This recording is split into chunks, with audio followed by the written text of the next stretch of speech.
Teacher ने गोलू को school से निकाल दिया। गोलू बेचारा उदास होकर अपने घर आ गया। घर पर आते ही गोलू के पापा ने गोलू से पूछा, क्या बात हुई बेटा, आज तुम इतनी जल्दी स्कूल से क्यों आ गए? गोलू अपने पापा से बोला, पापा आज के बाद मैं स्कूल नहीं जाऊंगा। गोलू के पापा गोलू पर गुस्सा हो गए और कहने लगे, नालायक, स्कूल नहीं जाएगा तो पढ़ नहीं पाएगा, और अगर तू पढ़ नहीं पाया तो तुझे कोई नौकरी नहीं देगा, इसीलिए तुझे स्कूल में जाना पड़ेगा और पढ़ना पड़ेगा। गोलू अपने पापा से बोला, पापा मैं स्कूल में जाऊंगा, लेकिन अभी मैं जिस स्कूल में पढ़ रहा हूँ उस स्कूल में नहीं जाऊंगा। आप मेरा किसी दूसरे स्कूल में एडमिशन करवा दो। गोलू के पापा ने पूछा, तुम इस स्कूल में क्यों नहीं जाओगे? गोलू अपने पापा से बोला, पापा टीचर ने मुझे स्कूल से निकाल दिया। गोलू के पापा ने पूछा, टीचर ने स्कूल से क्यों निकाल दिया? गोलू बोला, पापा मैंने क्लास में अपने जूते से एक मच्छर को मार दिया। गोलू के पापा बोले, एक मच्छर को मारने की इतनी बड़ी सजा टीचर ने तुम्हें स्कूल से ही निकाल दिया? रुको, आगे सुनने से पहले भगवान आपके मम्मी पापा को लंबी उम्र देंगे अगर आप अगले 3 सेकंड में वीडियो को लाइक और चैनल को सब्सक्राइब कर दिया तो। 3, 2, 1, go!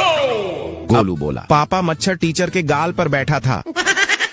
इंग्लिश वाले टीचर हमेशा स्कूल में साइकिल पर ही आते थे, लेकिन बातें हमेशा बड़ी बड़ी करते थे और बच्चों को लंबे लंबे लेक्चर देते थे। इसलिए सभी बच्चे इंग्लिश वाले टीचर की बातें सुनकर बोर हो गए थे। एक दिन बच्चे क्लास में शोर मचा रहे थे, तभी इंग्लिश वाले टीचर क्लास में आ गए और गुस्से में बच्चों से बोले, तुम लोग इतना शोर क्यों मचा रहे हो? तुमने पूरे स्कूल को अपने सिर पर उठा रखा है, तुम्हें तो पढ़ना नहीं है कम से कम, और बच्चों को तो पढ़ने दो। तभी लविश नाम का लड़का खड़ा हुआ और टीचर से बोला, सर हम शोर नहीं मचा रहे थे, हम तो पढ़ रहे थे। टीचर लविश से बोला, तुम कब से पढ़ने लग गए? तुम्हारी तो पूरी क्लास शरारती है, तुम तो हमेशा एग्जाम में चीटिंग करके पास होते हो। लविश टीचर से बोला, नहीं सर, हम चीटिंग नहीं करते, हम हमेशा पढ़कर एग्जाम में पास होते हैं। टीचर लविश से बोला, बेटा अगर चीटिंग करोगे तो कुछ नहीं मिलेगा, अगर मेहनत करके पास हो गए तो तुम्हारे पास अच्छी नौकरी होगी, गाड़ी बंगला सब कुछ होगा। रुको, आगे सुनने से पहले भगवान आपके मम्मी पापा को लंबी उम्र देंगे अगर आप अगले 3 सेकंड में वीडियो को लाइक और चैनल को सब्सक्राइब कर दिया तो। 3, 2, 1, go!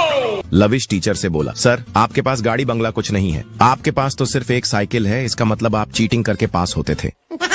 एक दिन स्कूल की छुट्टी जल्दी हो गई। चिंकू स्कूल की छुट्टी जल्दी होने की वजह से बहुत खुश हो गया और सोचने लगा कि अब घर पर जाकर जल्दी से अपना होमवर्क कंप्लीट कर दूंगा और फिर आराम से फोन चलाऊंगा। लेकिन जब चिंकू घर पर पहुंचा तो चिंकू की बहन चिंकू से बोली, चिंकू शरारत मत करना, घर पर रिश्तेदार आए हुए हैं। चिंकू रिश्तेदारों का नाम सुनते ही डर गया और सोचने लगा कि अगर वो रिश्तेदारों के पास गया तो रिश्तेदार उससे उसकी पढ़ाई के बारे में पूछेंगे, इसलिए चिंकू चुपके से अपने कमरे में चला गया। एक बार मैथ वाले टीचर बच्चों से सवाल पूछ रहे थे, तभी टीचर ने दिव्या से पूछा, बताओ दिव्या, अगर मैंने तुम्हें 7 चॉकलेट दी और तुमने उन 7 चॉकलेट में से 2 चॉकलेट अपनी दोस्त को दे दी तो तुम्हारे पास कितनी चॉकलेट बचेंगी? दिव्या टीचर से बोली, सर मेरे पास 5 चॉकलेट बचेंगी। टीचर दिव्या से बोले, वेरी गुड दिव्या। और फिर टीचर ने रोहित को खड़ा किया और रोहित से पूछा, बताओ रोहित, अगर मैंने तुम्हारे दोस्त आर्यन को 5 केले दे दिए और आर्यन ने 2 केले खा लिए तो आर्यन के पास कितने केले बचेंगे? रोहित टीचर से बोला, सर आर्यन के पास एक भी केला नहीं बचेगा। टीचर गुस्से में रोहित से बोला, रोहित तुम बेवकूफ हो, तुम्हें इतना आसान सवाल भी नहीं पता, अगर 5 केलों में से 2 केले आर्यन ने खा लिए तो 3 केले बचेंगे। रुको, आगे सुनने से पहले भगवान आपके मम्मी पापा को लंबी उम्र देंगे अगर आप अगले 3 सेकंड में वीडियो को लाइक और चैनल को सब्सक्राइब कर दिया तो। 3,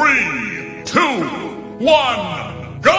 रोहित टीचर से बोला, सर मुझे पता है, अगर 5 केलों में से 2 केले खा लिए तो 3 केले बचेंगे, लेकिन आपको आर्यन के बारे में पता नहीं है, ये मेरा दोस्त है, मैं इसे अच्छी तरह से जानता हूँ, अगर आपने आर्यन को 5 केले दिए तो ये 5 केले खा जाएगा।